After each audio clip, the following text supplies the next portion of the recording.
Hamas has been pulling left and right throughout the past 16 years, or forget how long it's been, but and then you find out that they were funded by Israel. So to see all this, it's like, it's just bizarre. It's like a Hollywood production PR campaign to convince us to just keep spending money on these military outfitters to, control everything. It's horrible.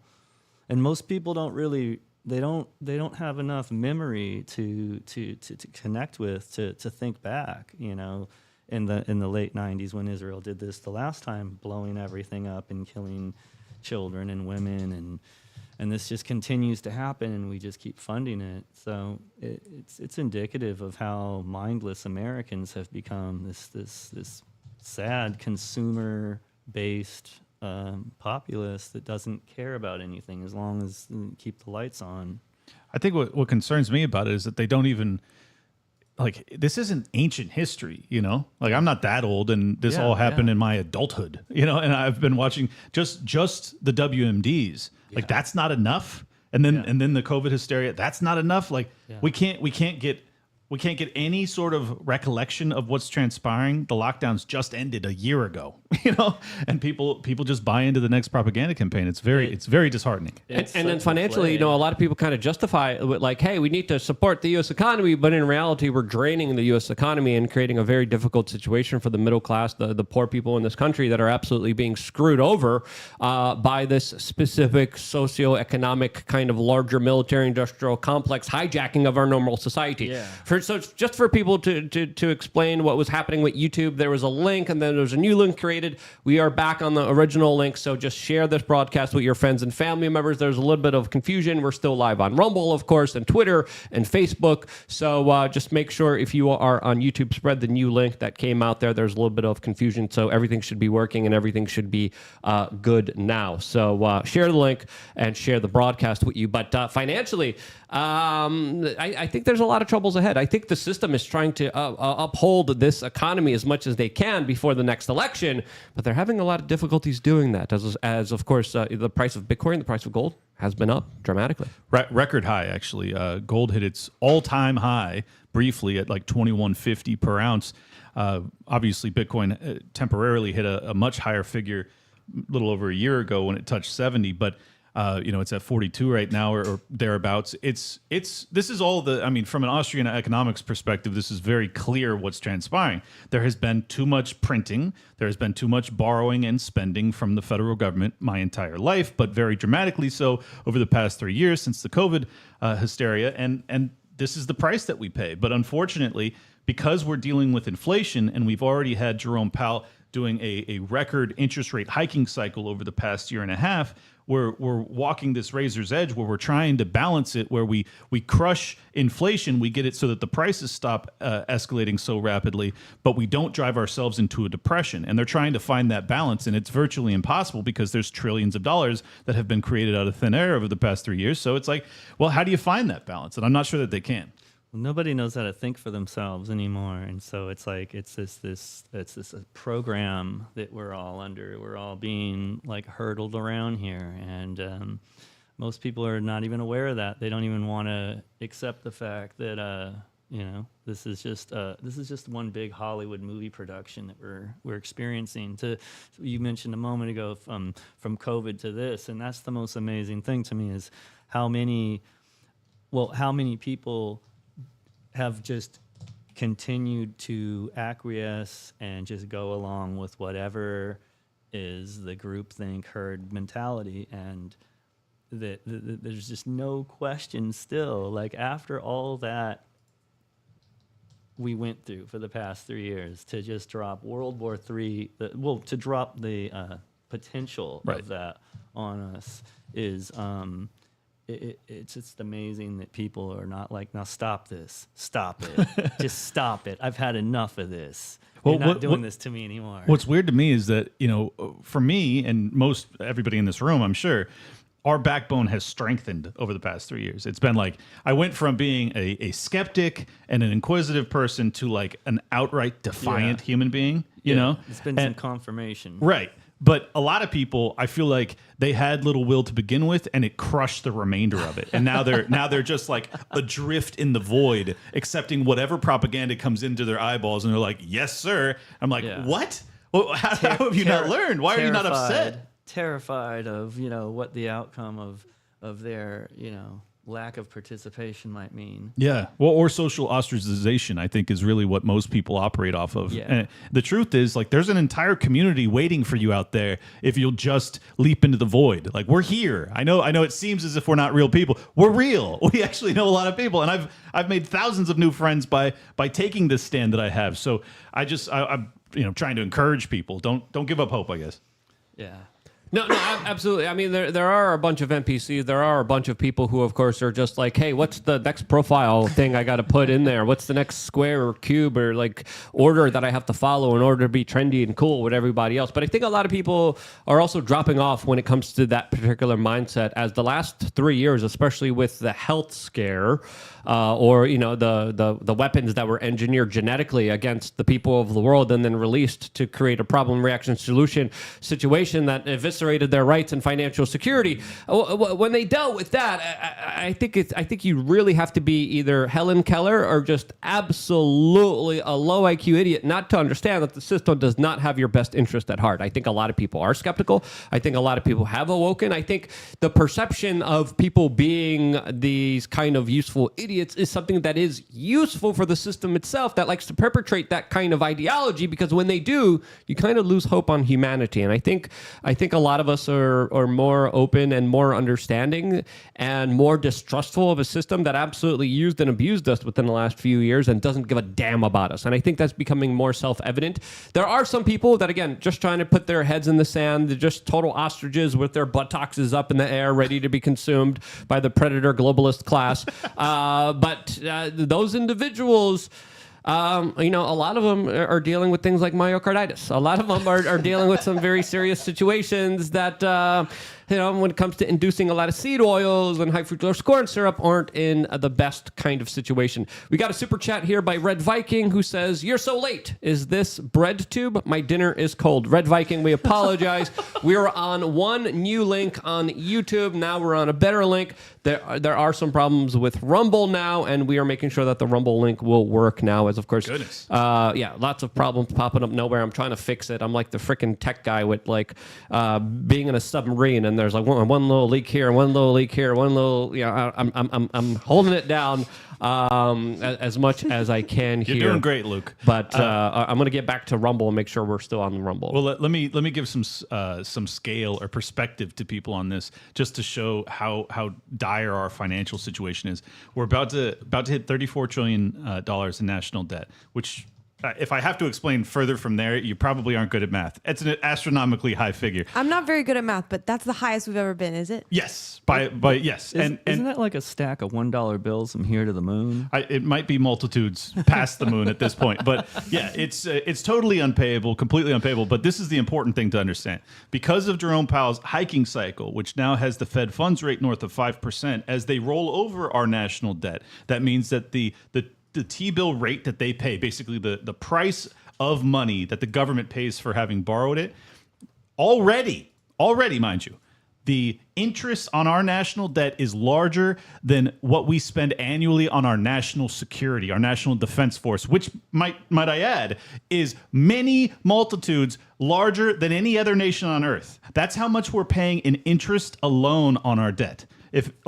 It's so unsustainable. And that is before the debt rolls over into these higher interest rates. So we are looking down the barrel of I can't say it, but something bad. And it's not going to get any easier from here. So I feel like people, this, for my estimation, this is exactly why you see all-time highs in the gold ounce. This is why you see a very rapidly increasing price of Bitcoin, and I don't expect it to slow down. I think people are finally starting to realize there is no getting off this roller coaster. We're going to ride it until it's over. Every day I wake up and I say to myself, there will never be a day easier than today. Tomorrow's just going to get harder. Exactly. Which is kind of life, and but there's still beauty in the struggle, I guess. Get Buddhist about it. Struggle is real. Yes, it is. It is indeed real. Are we okay on Rumble, Luke? I'm contacting them now. We are okay on YouTube. Again, if you're on YouTube, share this link with your friends and family members dealing with a little bit of technical difficulties. I'm talking to my staff right now. Steph, there's buttons you got to push to coordinate the conversation there and to keep it flowing and moving here. So as I do multiple things at once, I wanted to talk about the latest news article because again everything is being recorded, everything's going to be uploaded here, but there's other unconfirmed right now, and this is from @Chuck Calesto, who is reporting unconfirmed reports of several thousand troops at Moody Air Force Base in Georgia that allegedly have been called up and told to be at the base by 6 a.m. packed and ready to deploy. Where are they deploying? As of course, there's also additional reports of 7,000 troops now on standby. Is there something else happening behind the scenes that we do not know about, especially with record low recruitment, record low level number of U.S. military participants? Well, that's something that U.S. Senator Dick Durbin looks to fix by melting in our immigration problem with our military recruitment problem, as he just came out on the House floor and proposed this plan for the American people. What troubles me about the debate now about the southern border is it is one half of the immigration equation. Yes, we need order at the border. Yes, we need to have changes in the laws that reflect the reality of the overwhelming numbers from all over the world who are coming to our shores and our border. But there is also an incredible demand for legal immigration into this country even now. The presiding officer, my colleague from the state of Illinois, has legislation which addresses one aspect of that. Her bill, and I hope I describe it accurately, says that if you're an undocumented person in this country and you can pass the physical and the required test, background test, the like, you can serve in our military, and if you do it honorably, we will make you citizens of the United States. Do we need that? Do you know what the recruiting numbers are at the Army and the Navy and the Air Force? They can't reach their quotas each month. They can't find enough people to join our military forces. And there are those who are undocumented who want the chance to serve and risk their lives for this country. Should we give them the chance? I think we should. And let me tell you about... Is it this country or is it Halliburton? Is it Lockheed Martin? Is it all these other government agencies that have hijacked our government and are using the Defense Department in very offensive ways where essentially we create a lot of the problems that we're now having to finance and fight off later 10 years down the line. So that's a larger question there, as of course, let's be honest here, a lot of the immigrants that are making their way through the southern border that have been enticed here by all the Democratic politicians are predominantly fighting age males that a lot of people have even kind of prophesized and theorized that, hey, maybe we're enticing them because our population is going down, recruitment numbers are going down. Maybe we're trying to get as many fighting age males into this country because some of the people that are in power know that there's a bigger war and a bigger conflict that's going to be happening in the future. Is that what's going to be happening here? What do you guys think? I mean, problem, reaction, solution, you talk about all the time, Luke. I think that's exactly what we're witnessing is that they have created this problem, particularly over the past few years, but it's really been an issue for decades, where you allow undocumented migrants to come across the border, and it has escalated to the point that it's millions, sometimes 5+ million per year. And yeah, if you can't get, but simultaneously, they've also wokeified the military and totally demasculated like all of the young men in this country. So none of them want to enlist in the government anyways. They don't have much allegiance to this nation. They don't want to fight for this country. And I don't blame them. And I would actually encourage them not to enlist. And then simultaneously, you have all of these migrants that are coming across and they're like, well, here's our solution. So they create both the problem on both sides, and then they fix it by slamming it together, and then it leads to a bigger problem, which is a wider multi-front world war, which is my deepest concern. Yeah. Sorry if I scared you. Wow. Clint has a way of scaring people, but it's okay. Just like, yeah, it's amazing. Paying attention every day. The image is getting clearer. The confusion. It's like for many years, living in Los Angeles myself and watching the homeless population just explode incredibly, and see the politicians run their campaigns on, we're going to take care of the homeless, vote for me, and see these things transpire, and politician after politician ignores the problem, and it continues to get worse. And for so long I've been wondering, well, why are we doing this? Because it's like people in other countries should know not to come here. There's no food, there's no jobs, and there's no housing, and it's already backbreaking on the people that are there, let alone the good people that served their time in this country that are now homeless because of the past few years. So it all like gets to be like this washing machine in your head of like, what is going on? But then putting in perspective with this bigger picture of what's coming, Starts to make sense. It starts to make sense, and that's just wow. Yeah, well, I mean, history has a way of repeating. A lot of people say rhyming, but history does tell the tales of a lot of people, civilizations that are rising, challenging the current status quo, fighting each other. It's called the Thucydides traps. It happens a lot more than it doesn't, and you see this when it happened with the Spanish and the Portuguese, the Spanish and of course the French and the British, and all these back empires. to the ancient Greeks, even. Exactly. It goes way back. Exactly. So you always see one kind of superpower taking over another superpower, as a lot of people now point to China, that Henry Kissinger and the globalists kind of opened up to the rest of the world as this other kind of emerging power on the world stage, along with the BRICS nations that are challenging the U.S. petrodollar. So is there going to be, are the elites, are the real kind of puppeteers of this country saying, hey, there's going to be a war here. We got to have as many people as we can, because Russia is also dealing with very significant population crashes. They're telling their populations, hey, try to have at least 6 children. That's literally some of the messaging coming from the Russian government right now to their people. And when you kind of look at it, there is going to be a major problem when it comes to population crash. A lot of people believe that we have too many people in this world. The exact opposite is true, according to many scientists that dare to question the official narrative of a lot of this. And it does make sense, as when you look at the replacement numbers, they're going down dramatically. The amount of people in this world, in the Western world, are going down dramatically. And if you kind of want to sustain and survive, you have to create a policy where your people are having children. In America, no one's really having children. In China, they have specific freaking, we're still on YouTube, but they have specific machines that do certain things that extract the love juice away from the Chinese men. And the Chinese government is literally tracking and databasing women's cycles in Beijing with artificial intelligence and advanced data harvesting that is very complicated, but also highlights a larger population crash for China, which is going to be happening because of the one-child policy that they've been through. So when you look at all of this, is this the politicians, the puppeteers trying to actually take care of America? Well, automatically I'm like, no, they don't give a damn about America.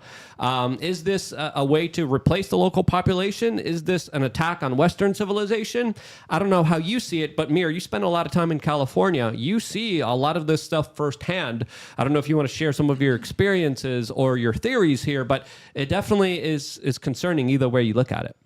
Well, California was once one of the most beautiful places to live. I mean, rock and roll, hip hop, surfing, skating, culture, graffiti, women, men, women, animals, wildlife. I mean, whatever you can imagine.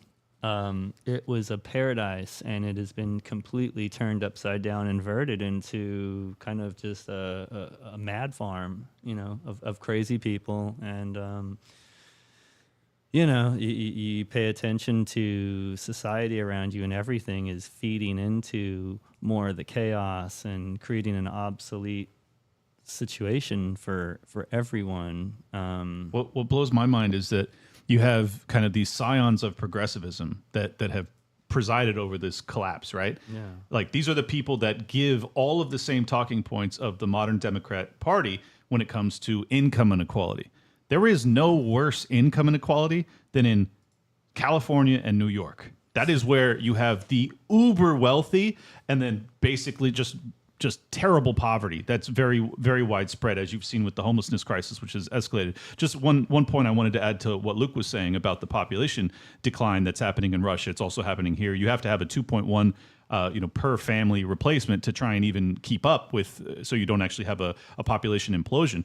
But simultaneously, Russia just yesterday, Vladimir Putin ordered up another 6-figure additional troop count. So he is preparing, even though that war in Ukraine is winding down, it seems that he's preparing for a much larger war, which should give us all pause. And I don't even say this to fearmonger. Yeah, I think he mobilized, what was that, 170,000 Yes. additional troops to the region? Exactly. So- I mean, it's enormous. And keep in mind, they are already mobilized to a level that they have not been in many decades. So they are already at very high numbers of active troops and now grizzled veterans that have been fighting the Ukrainians for multiple years. If you're going to add another 170,000, well, people need to be asking what for. And I think that the answer is that Putin has no interest, contrary to the propaganda we've been receiving, of rolling across Europe. That's just utter nonsense. But he suspects that there is going to be a wider war. And my personal opinion is that it's going to surround Iran. And I think that the Russians are preparing to intervene on their behalf. I think that China may as well. And if that's the case, it is World War III legitimately. Yeah, I mean, if you look at the southern portion of Russia, they are becoming more and more kind of influential. If you look at the kind of Dagestani influence, the kind of Muslim influence. Kazakhstan. Yeah, the Kazakhstan, they're also having a larger impact on Russian politics. And whether the politicians in Moscow like it or not, that's the new kind of demographic of Russia.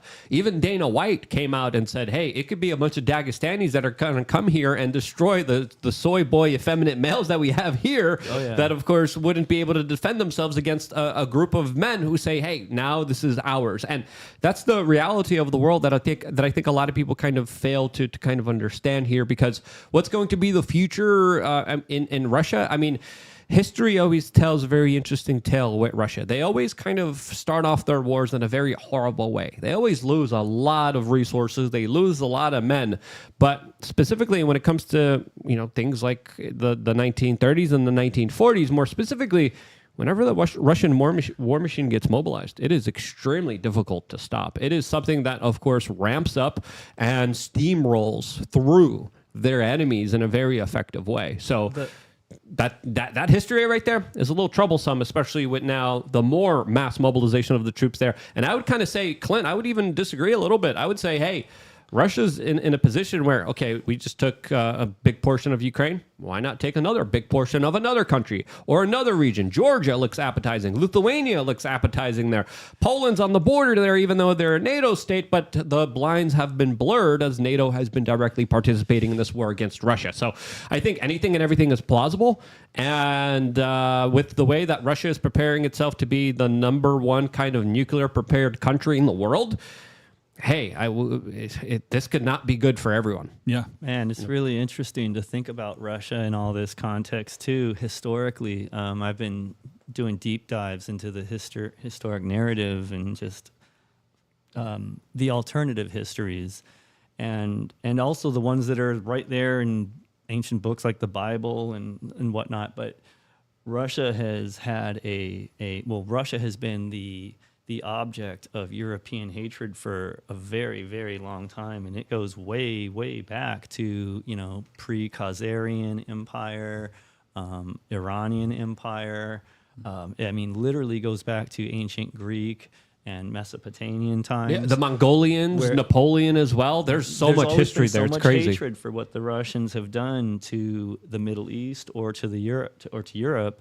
And it's Napoleon, from all of the Europeans, great emperors and whatnot, they've all had this hell-bent hatred of Russia the whole time. And I kind of feel like one of the reasons why is because they have some of the greatest food-growing land in the world, right? These massive, the Siberian plains, I believe. Yeah, a lot of very rich, extremely rich natural resources, a lot of energy resources. Europe has nothing really. Exactly. It's a barren, it's like what do they call it? The west coast of Asia? Exactly. And they were dependent on cooperation and business deals with Russia until, of course, the United States, NATO, and other countries got involved and then blew up the Nord Stream pipeline. As, of course, now, today, during the COP28 meetings that are happening right now in Dubai, they just announced a partnership with Ukraine for sustainable sustainable renewable energy, because there's nothing sustainable and renewable by blowing up a gas pipeline that literally created the worst ecological disaster in almost all of recorded human history, that literally let out so much methane and gas into the environment. Yep. You would think that all these environmental stop oil leftist freaks would be freaking out. They're not. They're like, yes, we have to support the war in Ukraine no matter what the cause, no matter what the sacrifice, which is absolutely bewildering as you look at the military-industrial complex. That is the number one polluter on the world stage. If we're going to be playing by their rules, they're supporting and propping up the pollution and the destruction of our environment and population, which we should actually be caring about. But it's so complicated, it's so convoluted, as of course our food supply is being poisoned, our water supply is being poisoned, our air is being poisoned in so many different ways. And you just add that to the levels of hypocrisy, you add that to the levels of natural human disaster in this world, and all of it, when you compound it, you just kind of look at it and like, holy cow, everything's just filled with crap. Is this a coup? Yes. Yes. on multiple levels. Well, it goes back to what Mir was saying earlier. It's like even the activists are really reading a script. They don't know it. It's a propagandistic led pathway that's just put out in front of them, and then they dutifully follow through with it. But Luke's exactly right. Like, it was the Nord Stream pipeline that was blown up. It now appears that it was the Ukrainians that were responsible. Undoubtedly, they were given the permission by the CIA to allow that to happen. There's no way they would have continued to fund their war if they were actually upset that they had done it. So the fact that they gave them billions of dollars afterwards tells you everything you need to know, does it not? So, yeah, these activists don't care. They don't protest things like that because they're not told to, because the TV and whatever of their favorite talking head is doesn't come on screen and tell them, we're upset about this. They're like, let's go back to the Louvre and throw oil at some painting, some priceless work of art. But Clint, what better way to help everyone than just by I knew that would have by gluing your hand to priceless pieces of art, right, Mir? That's a it's great so way of painful. activism, right? I can't believe, where is the audience? Like, if I was standing there and I saw those kids do that, I would do the same thing to those kids. I'd be like, yo, give me that hammer. Check this out. Wham! You like that? You want another Figuratively, one? he means. Figuratively, he means. Yes, it is really heartbreaking that people are that ideologically possessed that they would see. I mean, this is like human history. One of the apexes of our creative capacity, and they're just like, I'm going to destroy this because I've been psyoped into thinking that the world's going to end in 8 years or whatever the latest. They're so smug. It's so nauseating to deal with this crowd of people because they're just so disgusting. And if we would listen to them, if we would listen to them, we would create so much havoc and destruction on this world. Some of the poorest people would become so indebted, so screwed over, because if you look at energy, you look at oil, it is directly correlated with human prosperity and the ability of human beings to be able to actually be financially prosperous, which is correlated with also actual freedom. So this whole movement, it's like a psyop within a psyop, as these people are literally trying to convince themselves, literally going to the powers that be saying, hey, take more of our money, take more of our resources, destroy every little life that I have left in me, take full control of everything, big daddy government. And it's pathetic. It's absolutely crazy because these people literally think they're fighting for humanity's existence, when in reality they're praying and being activists for humanity's enslavement. Exactly right. Yeah. I mean, he's not exaggerating. They're literally begging the government to take away our vehicles. The one thing that gives us the capacity to flee if things get really bad. They also want to limit the amount of air travel that we're allowed to utilize. So if you have to leave the country, well, maybe you're not permitted because your carbon emissions have been too much this year. I mean, it's so obvious the trap that's being laid, but it's being laid by people that think that they have the best intentions of humanity on their side. That's what's so heartbreaking about it. Is like, I don't even think these people, for the most part, are bad people. They're just so screwed up mentally that they can't even, I wouldn't trust them around me, but I also don't want to hate them, if that makes any sense. They're just desperate for direction. Yes. Totally purposeless people that have been led astray. And it's the education system that has taught them nonsense for so long. They've taught them this rainbow philosophy and all this stuff that is not the correct version of the true rainbow philosophy. Like, I remember when the Native American movement used the rainbow symbol, and the hippies used it as a symbol of resistance to this system, and now it's the system has co-opted it and convinced everyone to follow along with with this planned obsolescence, basically. That's a beautiful point. The rainbow flag was supposed to represent like an inclusion of all of mankind, and now Yes. it's this very exclusionary. Exclusionary. Where if you don't kneel to this flag that is about inclusion, then part you're of it. excluded. Yeah, exactly. You know? And we'll take everything away from you and leave you Yes. homeless on the street. And by the way, you're not able to have a job anymore. Yeah, yeah. and all your social media accounts have been deleted. Yeah, and you're canceled, and your whole life is ruined, and everyone hates you. Goodbye. You're kicked out of society from our social credit score-like system that we, of course, implemented here in the United States, very similarly to what they implemented in China.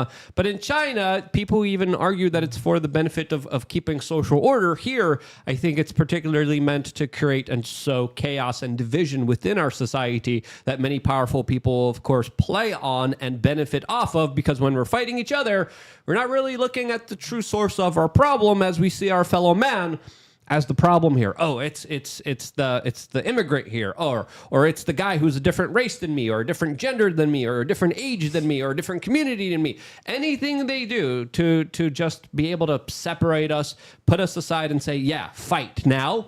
There are a lot of people who are just so emotionally involved that they're like, yes, let's fight no matter what. We got some super chats. One from I'm Not Your Buddy Guy saying service guarantees citizenship. Stop woke voting. That's an interesting idea. Another super chat here by I'm Not Your Buddy Guy saying NATO effed up by expanding past East Berlin. And I think it's fair to say when you look at the larger geopolitical moves made by the United States foreign policy, State Department, intelligence run apparatus, it is a policy that isn't advantageous for America, America's interest, or the American people. It is absolutely, I would argue, the exact opposite of that, as this woke neoconservative doctrine is just absolutely sociopathic. It is absolutely insane to the point where it doesn't make any sense at all unless you see this as a way to deliberately shoot America in the foot and destroy any kind of semblance of life, liberty, and the pursuit of happiness that we used to have, that we no longer have. We only have the illusion of. Some people would argue we always had this illusion of. But I think it's fair to argue here and to make this larger context that America is being sabotaged from within, from inside, to deliberately make it as worst and as possible as people could make it. Also, just one last thing. If you guys have Wi-Fi connected to your phones, try to turn it off because we're dealing with some network issues. Mir, you're okay. I think you haven't been connected to the Wi-Fi. But we're having some Wi-Fi issues now, too. So, yeah. Jeez. Tech issues within tech issues, but we're figuring it all out. I reached out to Rumble. I contacted them, and they fixed everything right away. So everything's working. Nice. Everything's fine. But that's my comments. What do you guys think about the situation? Yeah, I mean, I think it's also quite clear to me that we are not being led by leaders that have the American people or our nation more broadly's interest at heart when they create their master plans. If you are interested in the survival of America, not even the empire, but just America itself, your priority would be to get our budget in line, to have a military that is capable of defending ourselves, and to have a currency that is stable. They're not doing any of those three things.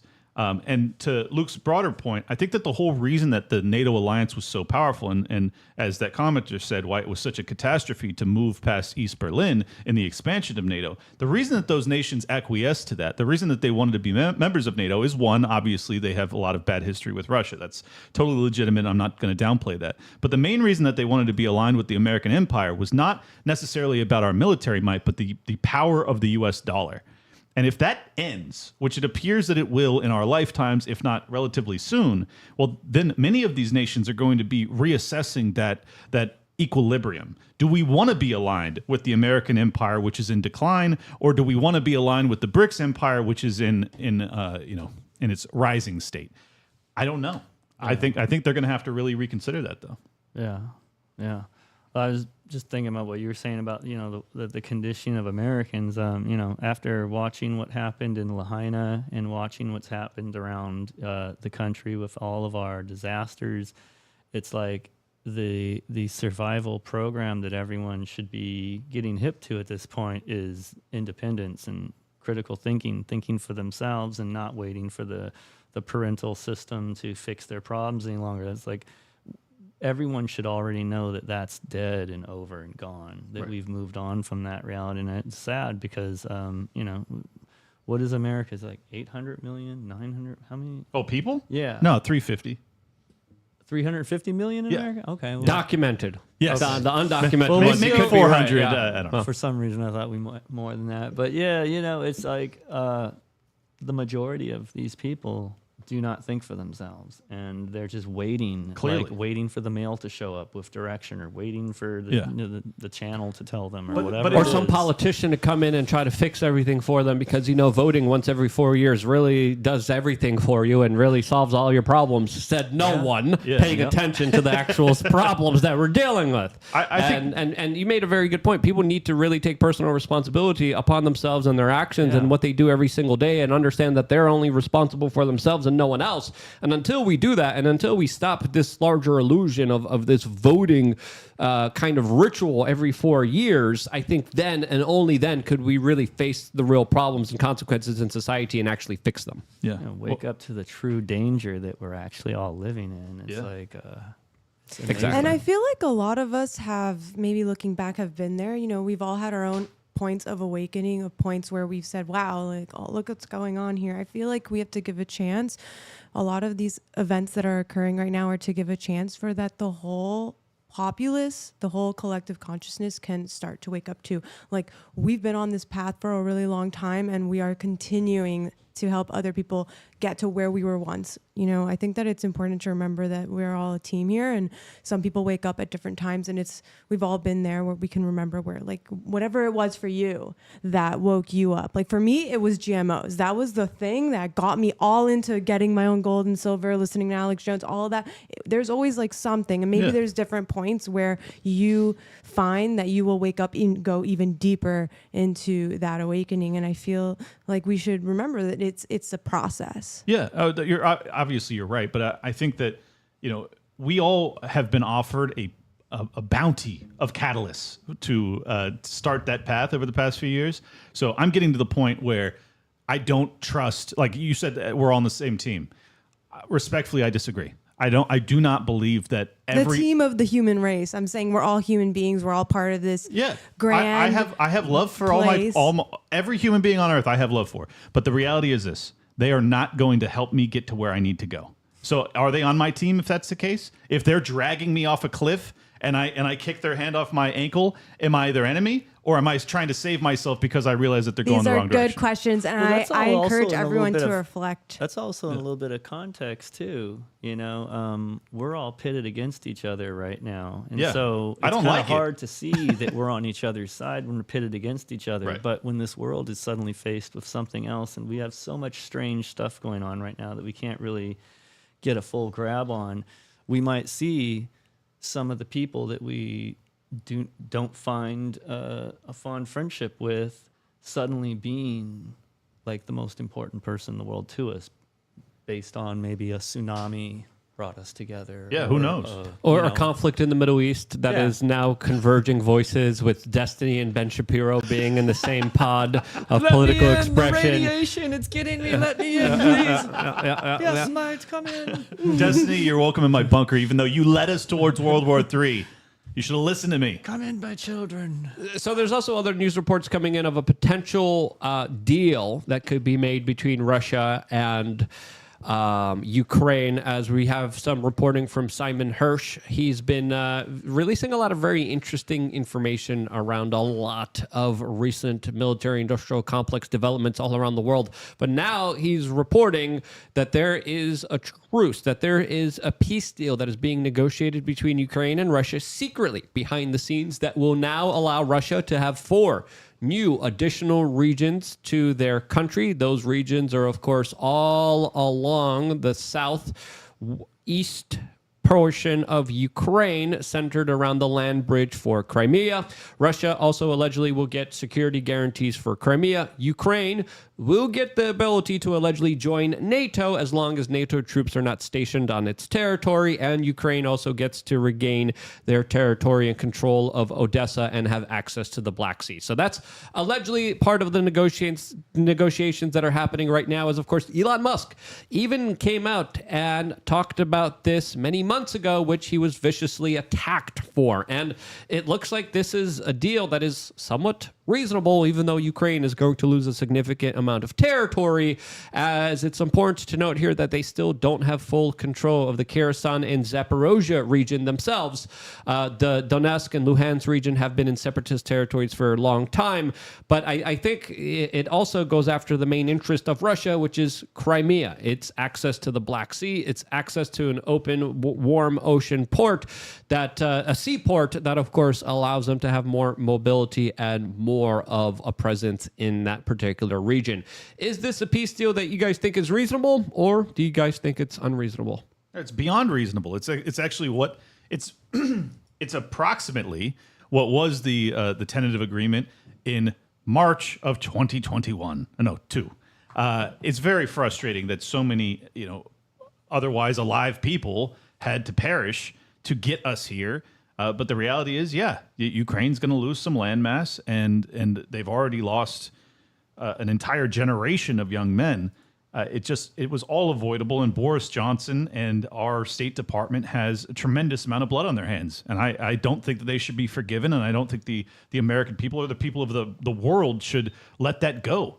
I mean, it's absolutely catastrophic, and this is not to obfuscate or give a clean bill of health to Vladimir Putin. He's responsible for dropping bombs on these people too. But it's just heartbreaking that it was clearly avoidable. And if not for the U.S. State Department, it almost certainly wouldn't have happened. Have you guys ever checked out the Crimean War, the old Crimean War? I believe in the 1700s or the 1800s. No. I heard about it a little bit. Yeah, very interesting. I mean, this is nothing new. What's going on currently? I believe it was France and was it France and Turkey possibly that were fighting Russia over Crimea with the Ottoman Empire.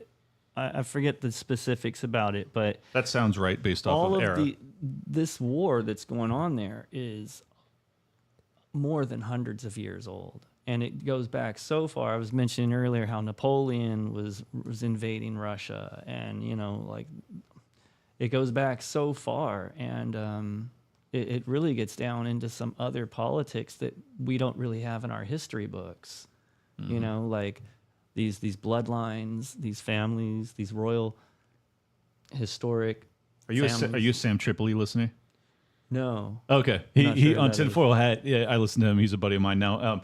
The Khazarian bloodline is like something he talks about a lot, and a lot of the stuff he covers is pretty woo-woo. So I didn't know if it's legit or not, but it sounds like you're confirming. That whole area up there is so fascinating. That was the Silk Road, which was the connection between China and Europe, right, of international trade. A lot of people look at like the Great Wall of China as this was a superhighway. It wasn't like a military fortification for necessarily China against Mongolia. It was a superhighway that had these mastabas built all along it, like these kind of chamber-esque points between the wall, and travelers would go along the wall and spend the night in these, and the guards that were there would lock them up, and these were the goods.